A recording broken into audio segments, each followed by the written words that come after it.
Ethereum Merge and to demystify it a bit, because there's been a lot of talk about it, but there's also been a lot of confusion about it. And so we're going to go through, simplify it, explain some terms. If you have questions, please ask in the YouTube chat or on Twitter, and we will be answering those as well.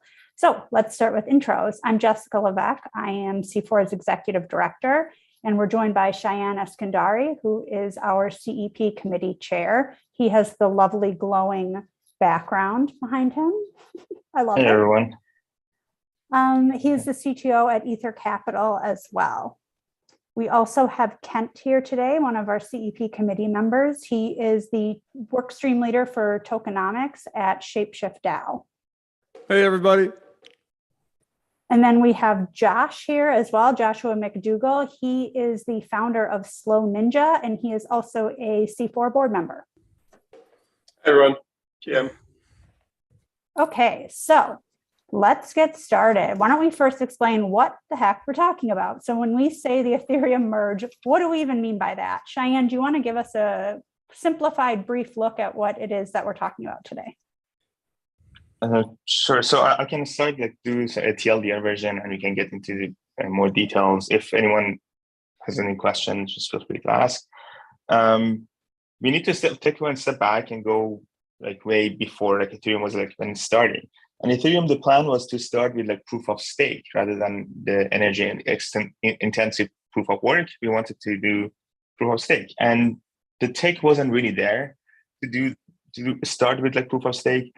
So they started with proof of work, similar to Bitcoin, just slightly different algorithm. And in 2018, there was another approach of doing a proof of stake, but it was way too complicated to even be able to say it's secure, it can work. And there are some blog posts around Vitalik as roads not taken. That's really good read about the proof of stake back then versus proof of stake now. So fast forward to December 2021, I think, which Beacon chain went live. And that was basically just a parallel way consensus mechanism to what Ethereum has now, but simply just produce empty blocks. There was no transactions there. And the goal was to have the infrastructure ready, to have all the stakers ready to when we want to switch. There's already a big enough network of validators that can support such big, high value network. And basically, since then, I think there are around 230,000 validators, some number around that. Not necessarily entities, validators. We should know, because a lot of those entities might have more validators running. And basically, that Beacon chain is going parallel, no transactions on there. We have proof of work chain or mainnet, which is going, all the actually execution transactions are happening on that chain. The goal for Merge is to basically merge these two together, meaning the proof of work to merge with the Beacon chain or proof of stake. So it's the end of proof of work and mining for Ethereum, and we're gonna have a proof of stake and only validation and basically the staking, and everything would happen on the Beacon chain. Some clarification, there's still the same software architecture, same Geth would be running within the validator. So right now, Go Ethereum is running for proof of work. That would be the same software, but within another consensus mechanism. So I feel I kind of went through a bunch of points here. If anyone wants to add something here. Yeah, I mean, that was great, Cheyenne. I think the reason that it's sort of circular is that it is complicated and there's a lot of things to understand before. So we'll keep going through this. And if you don't understand everything we're saying as we go through it, remember you can ask questions, but also we will circle back around to these different things. But so the TLDR on Cheyenne's TLDR is that the merge is the marrying of the proof of work mainnet chain to the proof of stake Beacon chain. And that is a very simplified version of it, but that is basically what is happening. Does anyone have anything to add on our kind of intro brief look at what it is, what the merge is? Just to provide a little more context on why exactly this is so important. For those that are unfamiliar, the consensus mechanism is essentially, or really for any blockchain, they all employ different consensus mechanisms, but it's what ensures the security and the viability of the network. So it does that by providing economic incentives to validate transactions and include them in new blocks. If there was not an economic incentive, then the whole thing just wouldn't work in terms of having this wonderful distributed system of computers. That's you have many computers supporting the network as opposed to just a centralized database. So proof of work, miners reap those economic incentives by mining blocks. In a proof of stake mechanism, token holders are able to reap those incentives by staking, literally putting their funds at risk in a validator node, or by sort of essentially delegating or giving those tokens to a validator. So this is like the other interesting thing about the merge is this is the first time in blockchains that this has really happened, where a blockchain has switched its consensus mechanism like this. But people have likened it to switching the engines on a jumbo jet over the Pacific Ocean or something. So it's a really big deal. But this isn't like a sudden thing. It's been planned since Ethereum's inception. Yeah, I think that's an important point. And two things on that. One is, let's talk about how it's been planned since the beginning, and also why the Ethereum network didn't use proof of stake to start. So why don't we explain why proof of stake wasn't used to start, and then how the difficulty bomb has been built into this from the start. It wasn't something that just kind of like popped into someone's head last week. So yeah, first question, why didn't Ethereum just start with proof of stake as the consensus mechanism? Who wants to answer? I know it's so exciting. Actually, I was really excited for this because I like talking about this. Josh, do you want to go? Sure, I'll jump in, and Cheyenne kind of alluded to it. The technology just wasn't ready for proof of stake yet. There wasn't, there's some good concepts as to how to do it, but there wasn't really any good example of someone doing it already. There wasn't another project that had like a beautiful working proof of stake consensus mechanism. And when Ethereum was trying to build this project, although they wanted that and they saw value in a proof of stake system, they were also trying to build this general purpose global computer as well at the same time. So it was a matter of honestly just realizing that they needed to focus on one thing first, and that was creating the EVM to make sure that this smart contract concept could flourish. And honestly, at the time, proof of work was proven to be a good consensus layer. It was proven to be effective at what it needs to do.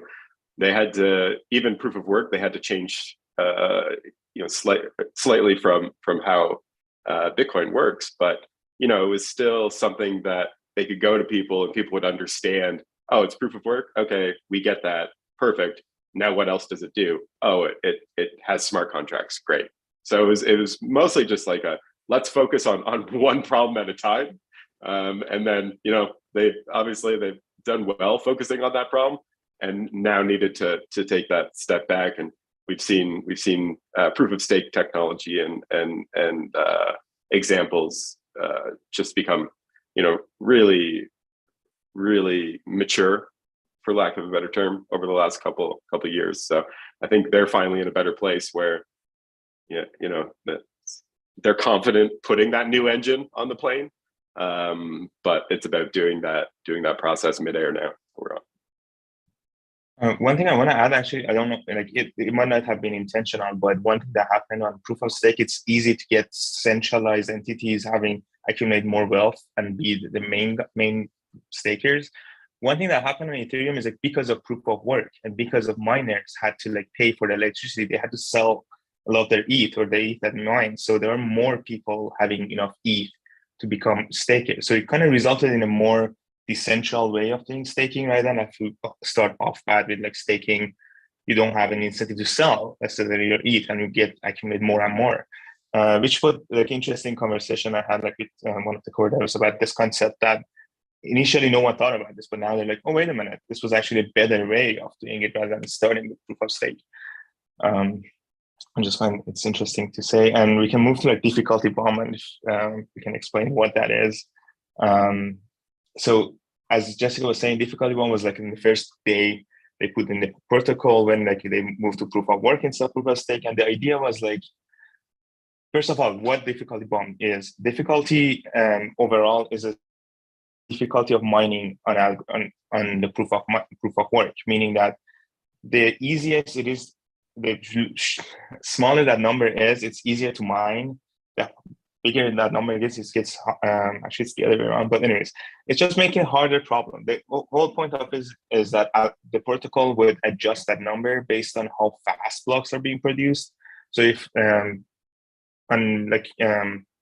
difficulty on Ethereum Bitcoin is much easier to explain. So every 2,000 blocks, the protocol sees that like the average of the blocks for less than 10 minutes, that means there are more hashing power that can go through this puzzle faster, would increase the difficulty. So the blocks would be 10 minutes again.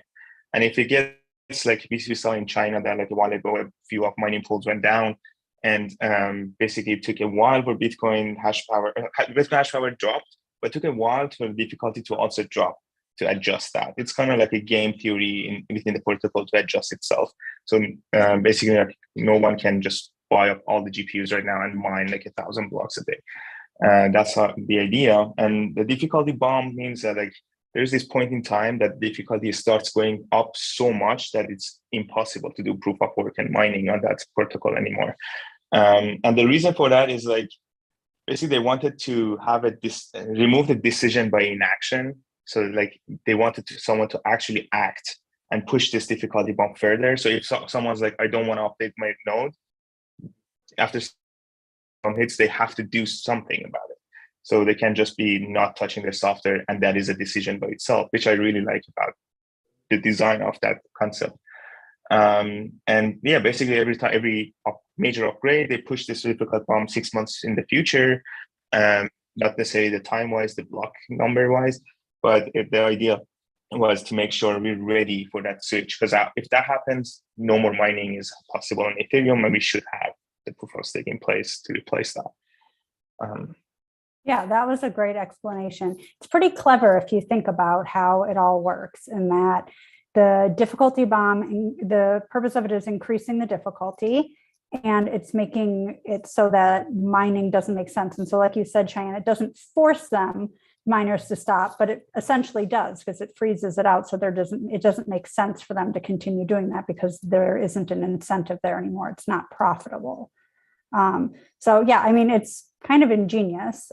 Somebody asked the question about whether or not the merge has happened already. And so to clarify, it hasn't, but. So can someone explain the but, like how it's leading into it, and how some of the steps, I mean, we got into it a little bit, but some of the steps have already been taken to reach the merge. Kent, do you want to jump in? Sure. Yeah. So you can be forgiven if you've heard some things, you've been loosely following, you've heard some things about kind of the merge completing. So it's a very iterative, deliberate process, kind of step by step. And in some ways, certain things are live already because it is kind of a modular approach. I think one of the smartest decisions that the developers in Ethereum made was to kind of de-risk the consensus mechanism itself, namely the Beacon chain, which has been live for quite a while now. By having that live, of course, now you have to plug that consensus mechanism that already exists into like the Ethereum mainnet that we all know and love and use every day. So as part of that, there's been, of course, a lot of testing, starting out with the theory, and then R&D, and then testing. But what we've seen lately, and kind of what's currently happening is all the Ethereum test nets on mainnet. There's many. There's so many. I'm blanking the names right now, but like Gurley is one of them, and you have many test nets. Ropsten, yeah, that is a very popular one. So these test nets are actually going through their own merge, and this is kind of the process right now. And the nice thing about this is, if there's going to be issues, these are likely to arrive on the test net, because essentially the test nets are sort of a one-to-one copy of Ethereum, just without it's monopoly money instead of real money. It's a way that developers and users can kind of play around in this sandbox. So as we're getting closer to the actual merge date, which currently is likely to happen maybe around September, depending on if there's any more big bugs found. You're seeing news about the test nets merging, and one thing that adds additional complexity to this is there are multiple clients, probably at least 5 primary clients that will serve as an interface into the mainnet. Right now, Ethereum has Geth is the primary client, and also historically there's also been Parity prior to kind of that switching away. It's very important for the robustness of the network to have multiple clients and spread out across a lot of different stakers. Because let's say that there's a bug in a client. If there's only one software client, that can be a very, very bad day. It could halt the chain. You could have reorgs. It gets pretty technical, but that would be a really bad day.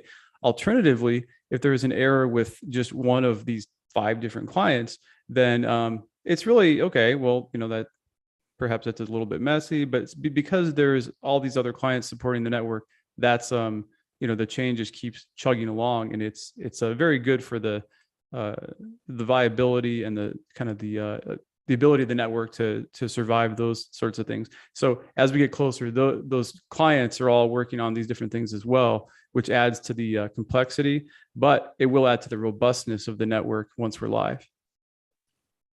Yes, oh, go ahead, Josh. So, and as you mentioned, it's kind of modular, and in that some of the process of the merge has certainly begun. There's that Beacon chain is running, which is a massive part of it. Just getting that started and getting the mechanisms in place for people to move over portions of their ETH, which they actually have to lock up on mainnet to have it appear on this Beacon to start that process as being a validator. It's kind of like, you got this new factory, but the first thing you have to do is sweep the floors. So it's a very, it's almost a boring stage where you just have this very expensive and complicated chain running, doing absolutely nothing, and just making sure that foundation is stable for when the time comes. So that's where we're at, is just making sure that foundation is absolutely stable, clean, and ready to take on the massive load of Ethereum. It's very, and actually in the Cosmos ecosystem, and I'm a huge fan of the Cosmos ecosystem, but usually if there's a big chain upgrade that needs to happen, in those networks, the chain will actually stop, everyone will do upgrades, and then the chain kind of starts back up again. So it's really fascinating to see Ethereum take on this, basically 100% uptime goal, even while doing this absolutely insane, massive change to the architecture of the network. I think it's really impressive to watch. It is. It's kind of like what you said earlier with like fixing the engine on a plane that's already running. So it isn't something simple to just do. And so there's a lot of moving pieces to it for sure. Okay, so anybody else have anything to add on that before we move on to the difference between a merge and a fork, and what the difference is with what we're talking about? No, I think I was about to jump into that. So if there's anything. Yeah. Well, so Cheyenne, please, why don't you start by explaining maybe the difference between a merge and a fork, or even just what a fork is, and then we can explain a merge either way. Sure. So one of the kind of a misconceptions here is when on Bitcoin we talk about fork, it's kind of like a bad thing a lot of times, but it's something, a part of this ecosystem has been growing. But on Ethereum, basically since early on, there was a roadmap of almost every 6 months doing a fork, which means the updates that are coming to the execution layer, to the engine, requires that everyone updates, and if not, they would fall behind. And it goes back to the implementation difficulty bomb to make everyone decide every 6 months, if they want to continue or they want to fork to another. Similar to when Ethereum Classic happened, and they had to actually keep maintaining that those nodes, basically the software. And for the merge, you can see it as kind of a fork that it enables that difficulty bomb, and it's not like pushing the difficulty bomb in the back. And that's kind of the conversations that some I get into that, like what are the chances of we named it non-classic classic Ethereum.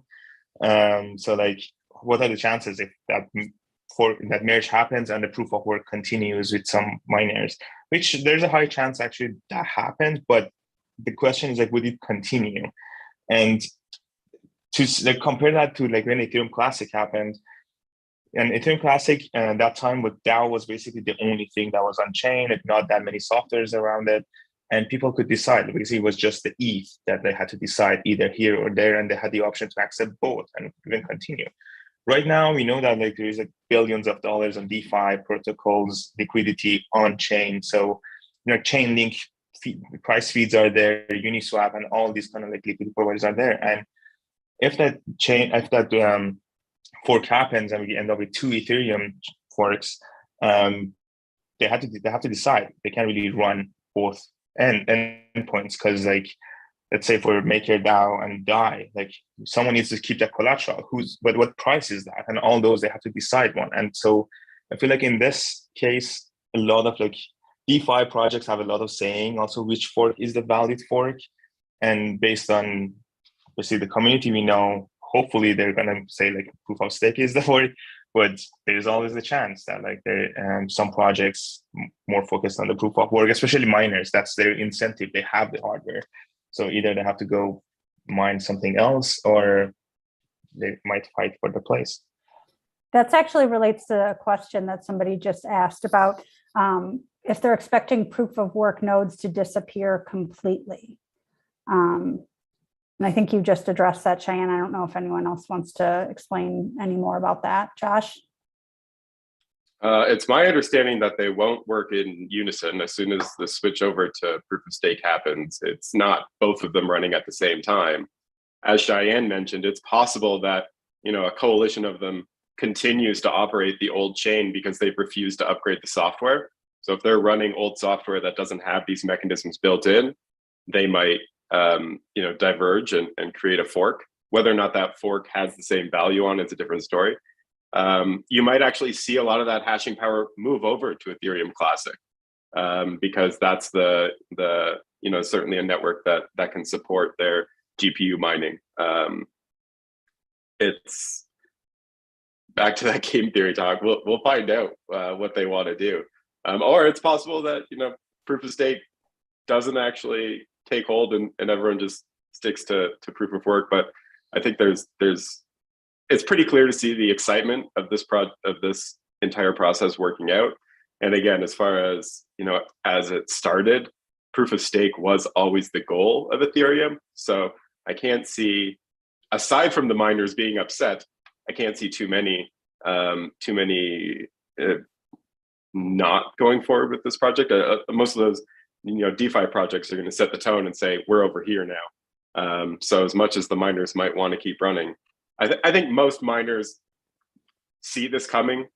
They either, one, don't expect it to happen because it has been a 5-year process of getting there. So they're either banking on this to continue getting pushed forward and then to continue earning their income, or just going elsewhere to other chains that support their miners. Just something to add. So the miners that want to stay as a proof of work, they actually have to update their code to push the difficulty bomb back or remove it. So that's the part. Like even if they don't want to update their nodes to support the non-update code, right? Like that's what I love about the difficulty bomb and the decision by inaction that is like impossible to do. Yeah, so that kind of forces, so if the miners want to continue, then they basically have to have their own set of developers ready to take on the old proof of work focused Ethereum code as their own, including all the different clients. So it's not just a matter of, hey, the miners go on and then everything works perfectly. They have to then set up all their own developer infrastructure and everything to make sure that their system actually continues forward as well and is continued to update. So if all the brain power heads this direction, and no matter what, if it's just the miners going this direction, it'll function for a bit. And honestly, it's kind of what Ethereum Classic did. Like, they didn't really have a lot to that developer side of it, but in time they held on long enough that they brought a couple developers over. So we'll see what happens. But I have a question on that. So at the difficulty bomb will increase the difficulty, right? So once that happens, when you're saying that the developers would need to do something, so the developers that wanted to keep mining would need to find a way to circumvent that then, because I guess I don't understand how. So is that possible to do if there are miners that want to keep doing it, even if it's already been deployed? Yeah, so they would need to basically edit the source code in which that variable exists. That sets the difficulty bomb time, push that one forward, recompile and distribute that to all the miners. So they would need to coordinate amongst themselves with updates, just like the current Ethereum developers coordinate with everyone with updates and do those forks that Cheyenne was talking about. So it's not impossible to move that forward and carry on, but the real weight of Ethereum is, all that product, all that platform that actually exists, all those, like, you have a stable coin on one platform and suddenly it splits into two. Well, your dollar didn't split. It's either one or the other. If you have NFTs tied to real life assets over here, my shoes have an NFT on it, that at some point in time you have to choose which one is the real one. And it seems like at least most of product is going to go the way of the proof of stake side of that. So, they can keep running what they think is the Ethereum network, but is it really the Ethereum network at a certain point if none of these assets truly reflect what's on it?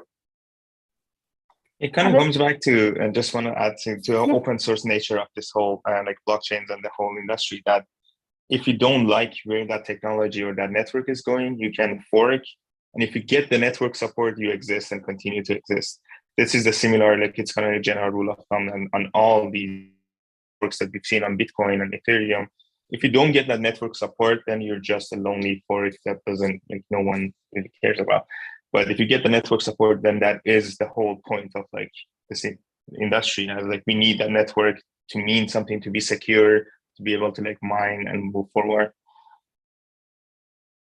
On that note, somebody asked a question about what if all the miners leave and quit? So I think we need to clarify a little bit how proof of stake changes mining or doesn't use mining, and how validators work. Can someone explain that? I'm not sure if we already touched on that or not, but just do a kind of a short look at how that it changes to staking. I could take that one.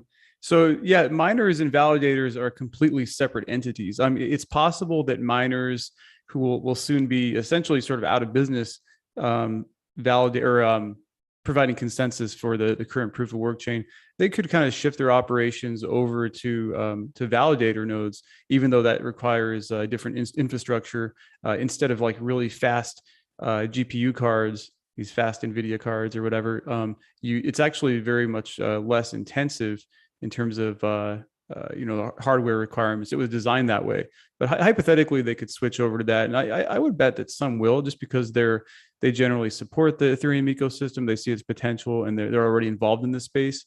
They probably also have the necessary setups in terms of just robust networks and backup power supplies, all that stuff.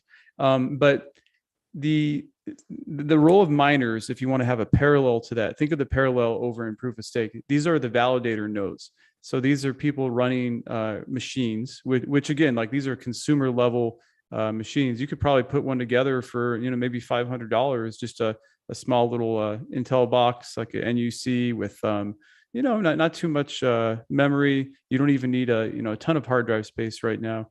But what you do is actually use that validator node to combine with the Beacon chain node, which is actually connected to the consensus mechanism. And that node actually is what is running the software that runs these complex rules to maintain the chain, and is also associated with the private key that accesses or that can essentially unlock the funds that host that node. There's some limitations in the nodes. So everybody out there may have heard the idea of needing 32 ETH to run a node. And that's actually true if you're going to be validating yourself. The other thing is if you have 64 ETH, it's not like you can just put all that 64 ETH in one node and magically you get twice the rewards. You actually have to duplicate that node, or like essentially run a second node. So 64 ETH on your machine and 2 validator nodes with a beacon chain node connected to everything. But from a practical standpoint, again, since this is not too resource intensive, you could run many validator nodes on the same machine. And in fact, that's exactly what people are doing with the current beacon chain node.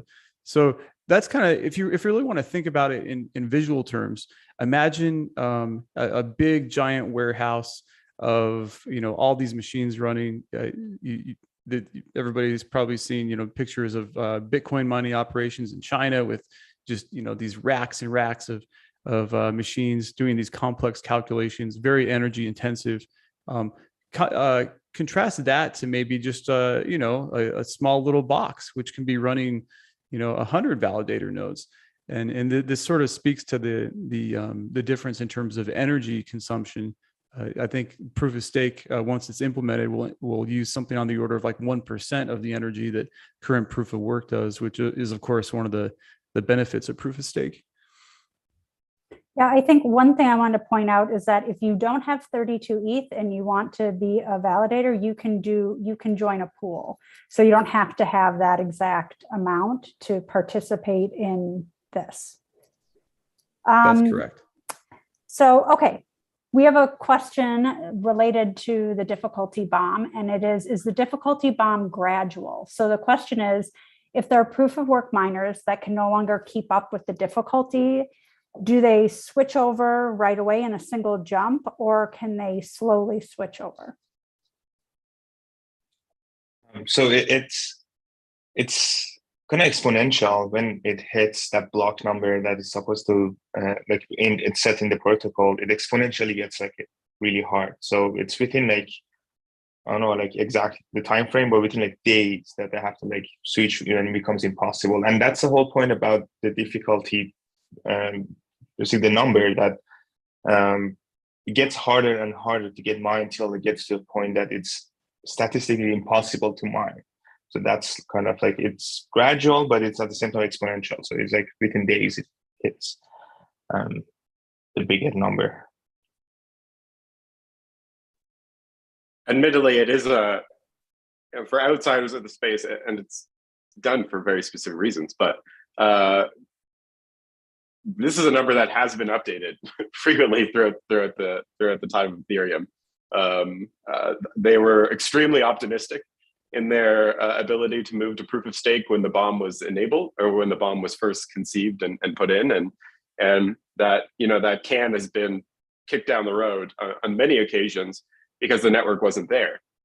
Now you can look at that and say, oh, what's the point of this bomb if you can still just kick it down the road?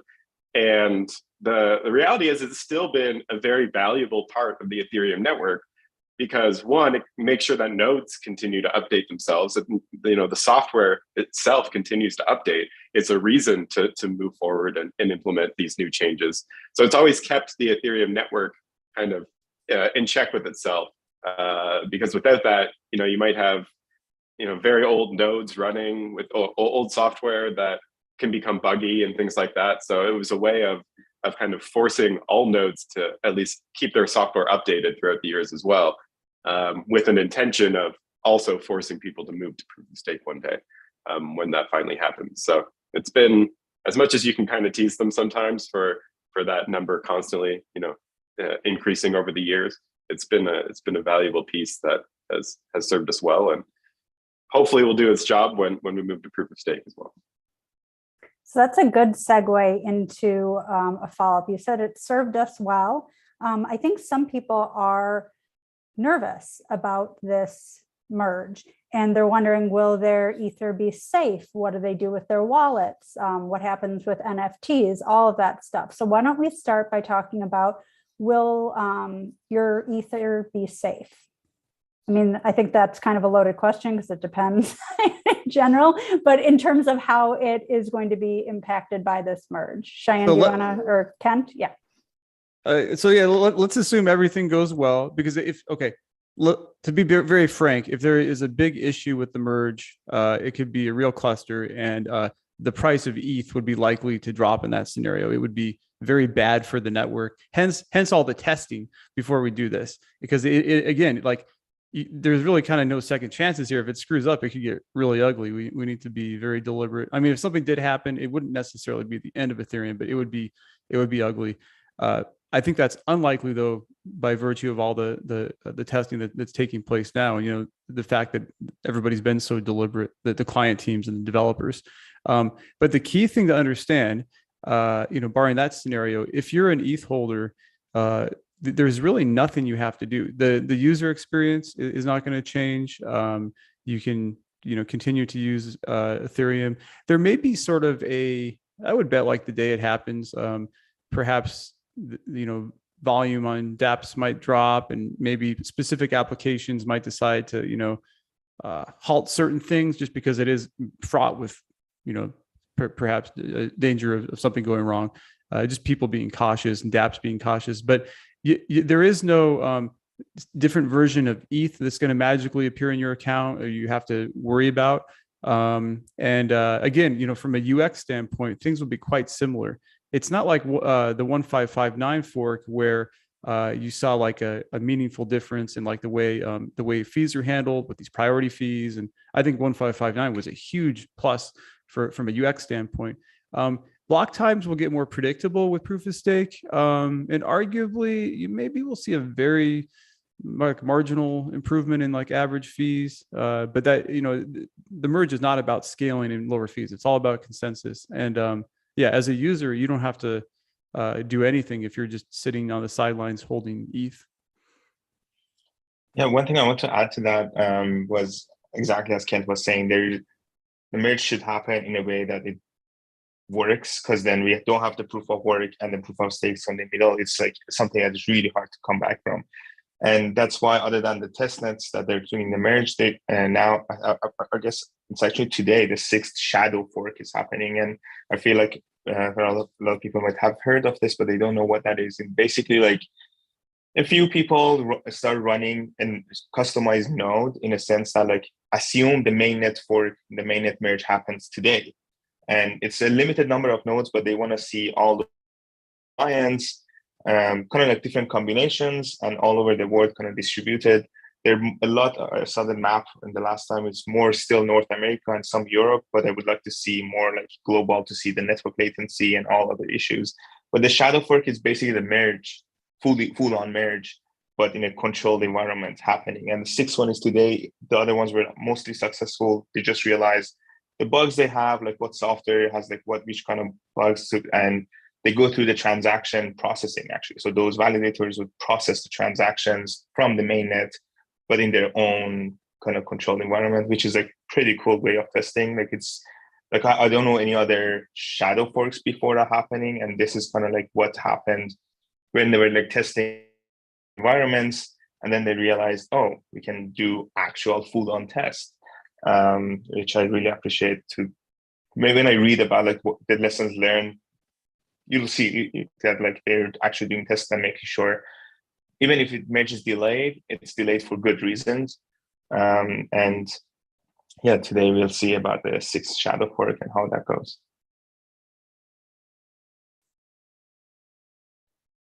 Anyone else on that? Want to add to it? Josh? I guess just answering that last bit, just like your Ethereum should be safe. Your NFTs, nothing should change there as well.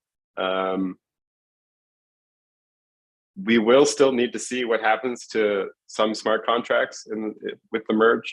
There is one element that I find fascinating, which is basically a change to how block hashes are made. But I think that's more of a technical talk. So I think we've got maybe a second of these and a third and a fourth lined up. So we'll get to that one later.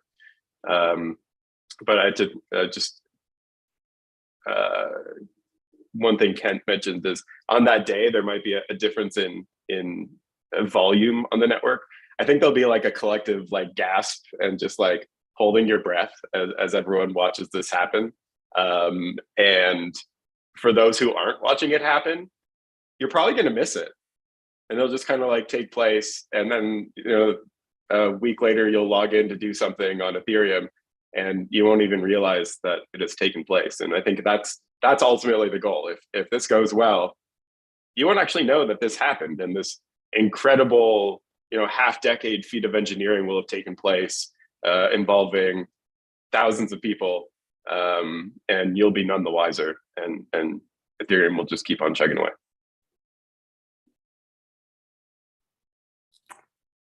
Yeah, so hopefully those of us who aren't developers don't notice anything, and it just suddenly there are improvements, but we don't see anything in our wallets, and it just keeps on chugging along. And I think the important thing to remember is Ethereum's been around for a while, and so far it hasn't gone down. Like, there's a good track record here. There are smart people working on this.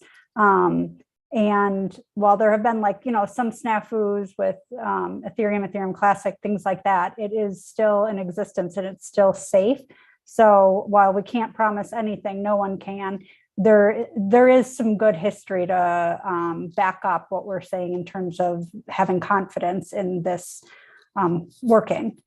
So why don't we talk about who is working on this? It's not me, clearly. Who is working on it? How is this happening? Is it a bunch of Oompa Loompas behind the scene? What have we got going on? Who are the main players of the merge?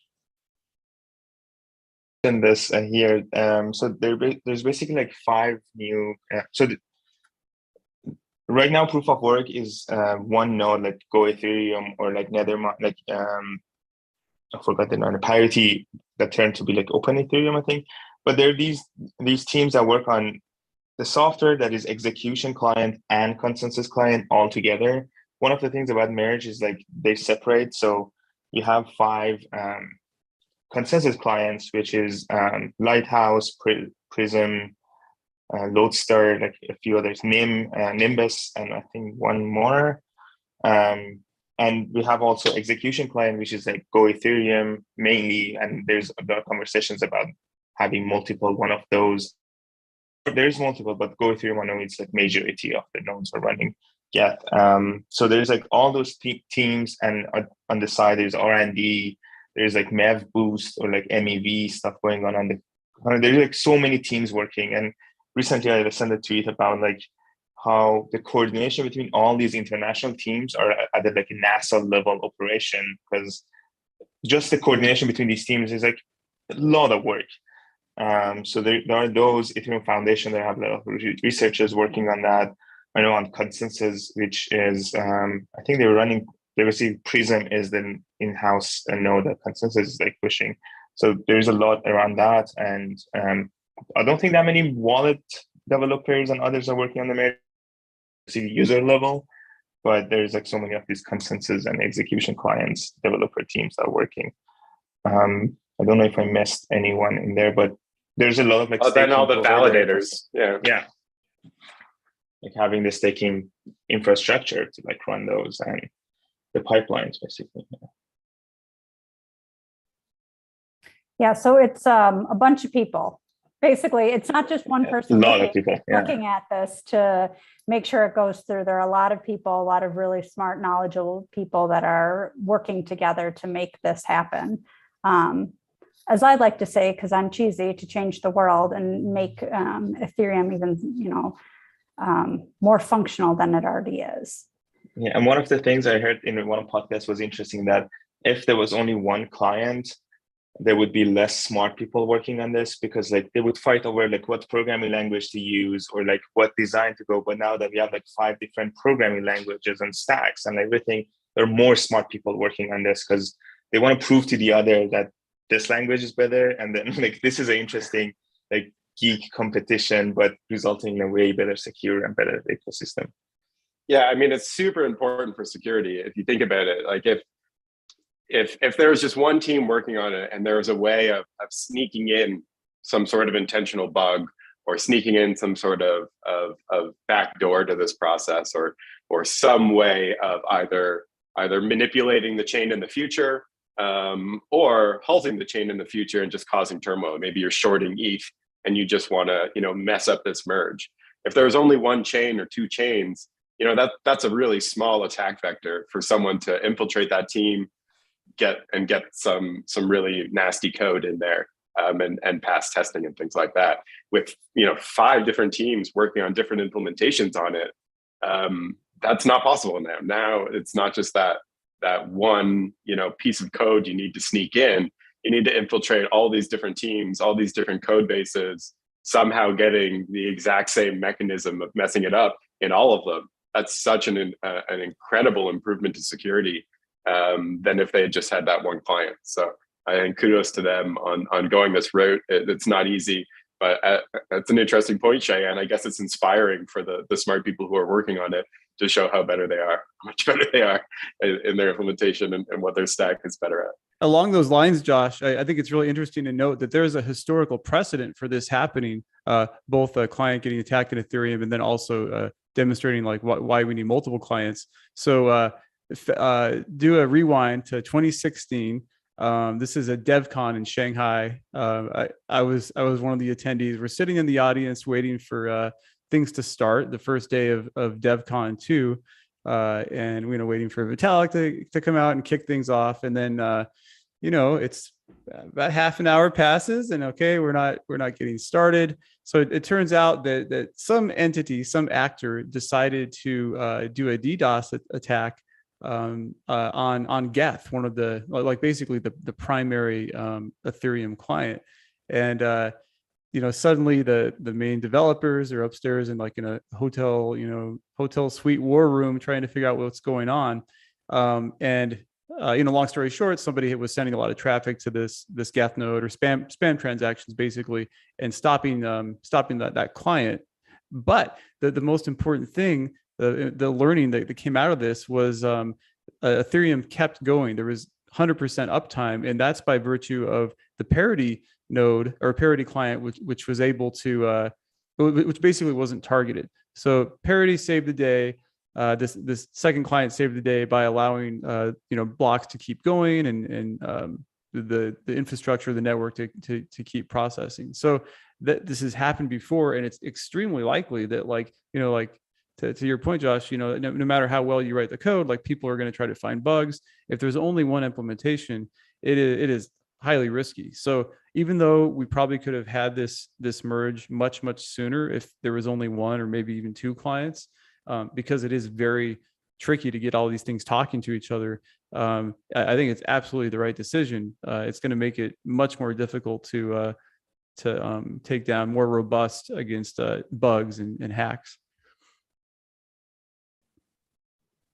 Yeah, I think what you're kind of starting to get into is there's so much more to this than we can possibly cover in this one session. So before we're done, we'll talk about when we're going to do a follow-up on this, because there is definitely a lot more to discuss. One of the questions that I think we can maybe explain a little bit, and then we'll extrapolate on, I guess, when we talk again, is why is it taking so long? So we've talked about how there are all these smart people. We've touched on this a little bit, but there have been difficulty bombs that have gone off before, and then it didn't go through. Am I correct in that someone went through and then it was brought back? Cheyenne? Yeah, one time that it happened, they did a miscalculation. No, so the whole bomb wasn't basically starting to gradually go there, and one of the times that actually happened much closer to making it impossible to mine was a miscalculation on the block numbers that they want to include, so they had to do another update really fast to push it back. But the idea was every 6 months to push it back 6 months, so there's developments and updates in 6 months. But yeah, once or twice there were some issues, but as Kent was saying, kind of network pushed through those issues, and there might have been like short period of like high gas fees and like late blocks, but it worked out. And yeah, that was like one of the time. I mean, why is it taking so long? It's a difficult process, and not only is it a difficult process, but they want it done right. There was early on, we talked, okay, we want to move to proof of stake. Well, even that is actually not a simple discussion. There's not one proof of stake methodology. So there was, years of exploration of what's a good framework for this proof of work system. What's going to be proper rewards that doesn't encourage centralization. The fact that they eventually went to this methodology where each validator is specifically 32 ETH, and not to say the amount of ETH you have on a validator actually dictates the rewards or something like that. Understanding how the actual proof of stake system communicates with each other, basically whose turn is it next to make a block, understanding who goes next, what do we do, who gets to decide, who gets to validate, and moving that forward. So there's all sorts of different elements involved in what a proof of stake consensus mechanism actually is. And they spent years, and there was, I wouldn't call them false starts, but there was like, okay, this is the direction we're going. This is the direction we're going. And then, you know what? We actually don't like, what happens with latency around the world with this model or something like that. Or we don't like that this proof of stake methodology won't let us move to sharding later on down the road because it will prevent this, and that. So there was, countless discussions, countless research projects and explorations of what style of proof of stake, what proof of stake methodology and framework is actually going to be best for Ethereum, is actually going to let it, be changed midway or mid-flight across the Pacific, is actually going to continue to provide the optionality for future improvements to the network. That took years to decide upon. And then, years to build and validate and test as well. So it's not surprising at all to me, and I think to most people, most technical folk, that it's taking a long process. It's easy to tease because it's been going on for years and it's been discussed for years. And I think there was some misplaced optimism a couple times throughout the process of we've got a good direction, until they kind of hit one of those roadblocks of, oh, that's going to prevent us from XYZ. But when you take a step back and fully appreciate everything that needs to go into this, and even just the coordination, like let's say there's 6 teams right now testing the shadow fork, getting 6 different international teams plus supporting teams of other infrastructure running to coordinate on a week, like that alone, it takes me 3 weeks to coordinate a lunch with someone. Getting to the ability to coordinate like this massive undertaking isn't something that just like, oh, okay, click my calendar and let me know when you want to do the shadow fork. Like, these are absurdly difficult things to schedule, and I think we have to appreciate the fact that they're taking their time and doing it right, and appreciate the fact that humans are squishy, weird little things that take time to recognize the right path and take time to recognize mistakes when they come up. One interesting thing that occurs to me along those lines is like, the in a way, like the goal was always the same, but how we would get to proof of stake was always changing. And it sort of mirrors the path to scalability. The how Ethereum would scale has been the subject of much evolution and discussion over the years. I think in the early days, certainly people were like, especially the Ethereum developers are probably overly optimistic in terms of like what it would take. And at some point, the answer was just going to rely simply on sharding, like sharding transactions, sharding the whole blockchain. And over time, it became like, okay, it's going to be with rollups, and eventually we can have sharded data availability, which is a whole other can of worms. But at some point, there was like this idea that there would be an ETH 2.0. And if I remember correctly, it kind of was conflating both the proof of stake transition and these scalability improvements into one thing. So I think that's why there was a lot of like, there's kind of that misnomer that the ETH 2.0 is going to like upgrade, staking and or have the transition to stake and also have scalability improvements. And then people also think, well, is there going to be an ETH 2.0 token? That the reason that happened, I think, is just because it's been this long sort of thing. And yeah, it's like in a decentralized system, there's not really like, you can kind of create a roadmap, but you have many actors playing a role here, and nobody is like this centralized authority. And on top of that, we're kind of just building this stuff as we go. There's not a precedent for this, so it's been fun to see this journey. It's taken a while, but it's so exciting to see that both proof of stake is coming imminently, and scalability is actually here with rollups, which should get even more cost effective once we have like sharded data availability. I feel like if we want to unpack what Kent said, we need just another 2 hours here. There's like so many things there. I'm just looking at some of the questions in on YouTube, and they're interesting. Like one of them is regarding where to find more resources, which I find a lot of us like we don't have the time to necessarily go to all core devs, but like if you go to all core devs meetings, that's like one of the best places to know what's happening. They're long, but you can like find like back to the point that Josh was saying about 32 ETH, that number, where does that come from? And the interesting thing is like it initially was supposed to be 1,000 ETH, and there was a lot of conversations around like that would result in more centralizations in like stakers, and all this conversation you can read on both like GitHub on like where the ETH2 specification is, and also ETH Research, which is like a forum. You can go actually read like all the conversations around why this number and why the other, and how they end up with like 32 being a good number to use. And that's like just one variable that is kind of on the front of this whole argument. There is like so much deeper. You can go deeper in there if you want to know more. And Twitter is also there, but it's so noisy, so you might not find some things there. And I kind of want to like touch up on something else that I read there, which is like about 3 weeks ago, there was a reorg on like Beacon chain, which resulted in like kind of market going down, and like a lot of people like running around and news like saying like Ethereum proof of stake had the reorg, like block reorg context in there. And so reorg in general is, I just want to everyone be on the same page. Reorg is when we have some blocks attached to the blockchain, but then a block comes that is older, like has a lower height, as they say, like in there, and some of the blocks kind of gets invalidated.